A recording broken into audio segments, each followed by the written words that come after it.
The flare tears open the sky. It rises fast, splits the dark with red-white fire, and dies in a thin trail of smoke. Before the night can settle, a man runs into the road. Blood covers his shirt.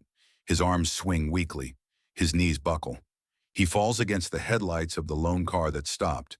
The driver steps out, frozen by shock. The man lifts his head. His mouth trembles. He forces out one broken sentence. "Don't go up the ridge." Something moves behind him, fast. A shape grabs the man by the legs and yanks him backward into the trees. His nails scrape the road. His body vanishes into the dark as if swallowed whole. Silence follows. No birds, no wind. Just the sound of the driver's breath and the faint ticking of the cooling engine. The driver reaches for his phone. No signal. He looks into the trees.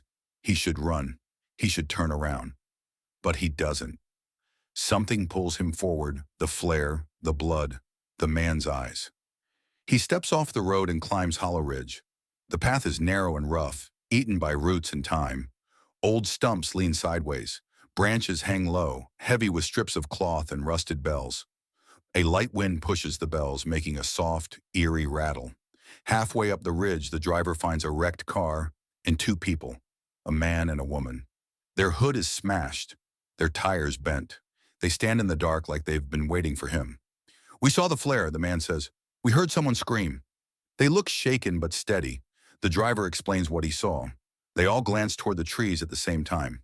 The woman's voice thins. "We shouldn't be here." But another flare shoots up, closer. Red light spills over the woods. The driver and the couple trade a silent look. They push deeper into Hollow Ridge. The land flattens into a small clearing.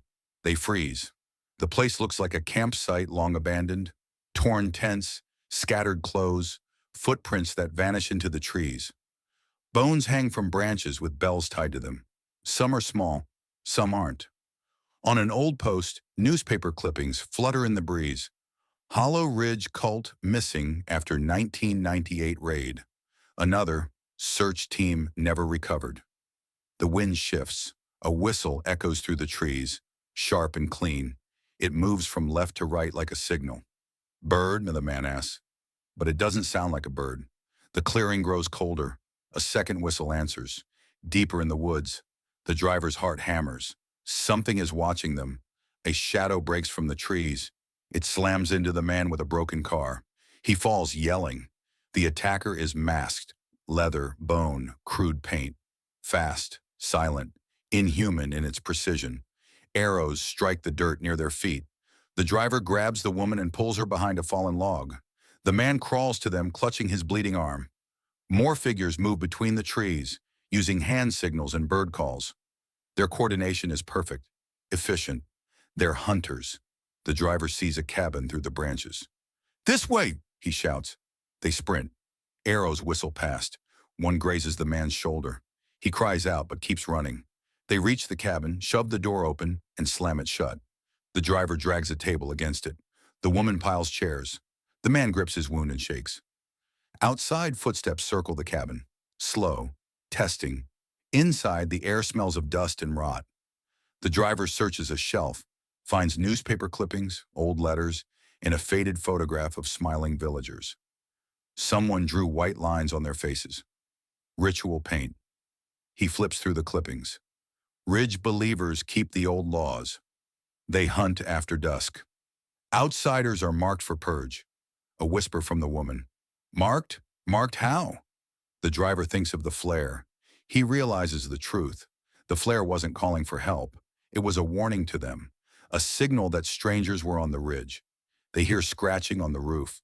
A long, low horn hums. Its vibration crawls across the walls. The man's voice trembles. "They're surrounding us." The driver finds a flare gun, a rusted axe, a half-full fuel can.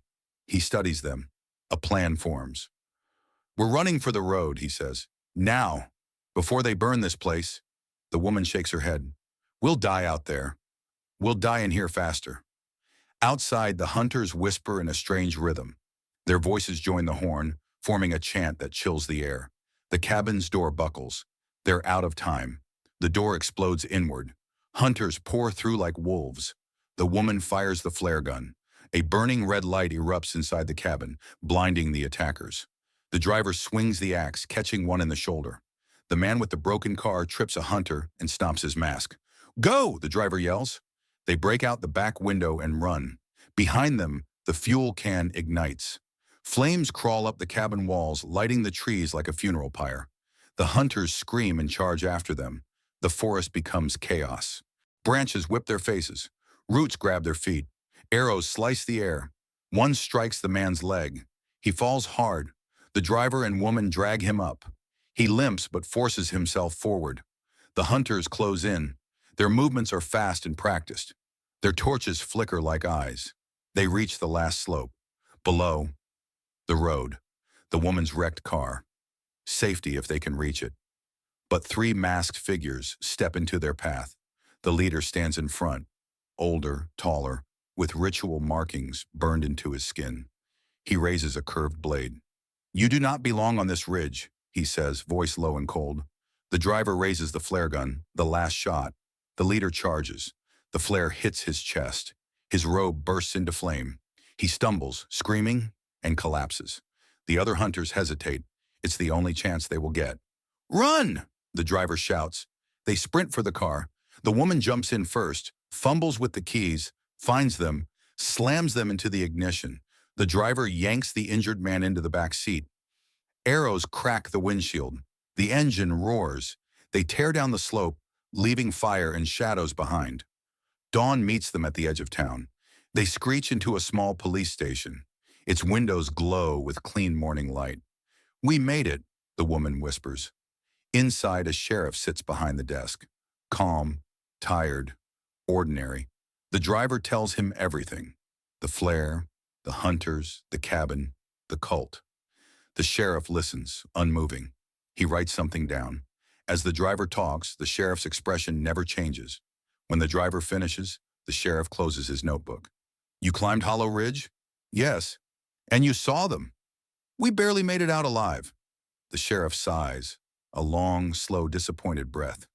You shouldn't have come down, he says quietly. Not after they marked you. The room freezes. The driver blinks. What do you mean, marked? The sheriff stands. He points to a board on the wall. Old photographs, yellow and fading. A town celebration. People smiling under the sun. Some have white lines painted across their faces. Among them, the sheriff, younger, smiling, wearing the same paint as the hunters. The woman gasps. The injured man tries to stand, but winces. The sheriff turns back to them. We made a pact a long time ago, he says. We keep the ridge safe. We keep outsiders out. Hunt them before they bring ruin here. That's the rule. He lifts the radio. From outside the station, a low horn echoes. It's close. Too close. The sheriff doesn't flinch. They followed you down, he says, voice cold as stone. You brought them here. Boots crunch outside. A shadow passes the window. Another, then another. The woman backs away. No, please. The sheriff shakes his head. You stepped on their land at night. The flare marked you. The hunt doesn't end until the ridge is clean again. The driver grabs the man and the woman and runs for the door. The sheriff doesn't try to stop them. He simply says, they'll find you. The three crash outside. Figures move between the houses, masked, painted, patient, not rushing, not panicked, just waiting. Hollow Ridge has no borders. The hunt follows wherever the marked run. The driver spots the car. Get in! They sprint. Hunters walk out from porches, from behind trees, from the alley between the bakery and the old hardware store. One steps in front of them. The driver rams him with the car. The body rolls over the hood and hits the pavement. They speed out of town. The sun rises higher. The ridge sits behind them like a dark scar. The woman looks back. Are they still following? The driver doesn't answer.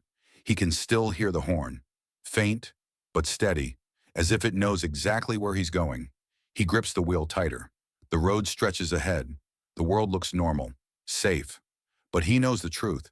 The ridge has rules. The hunt does not stop. The marked are never forgiven. The horn sounds again, distant but clear. He drives faster, because he now understands what the dead man tried to say. The ridge doesn't let you leave. Not really, not ever.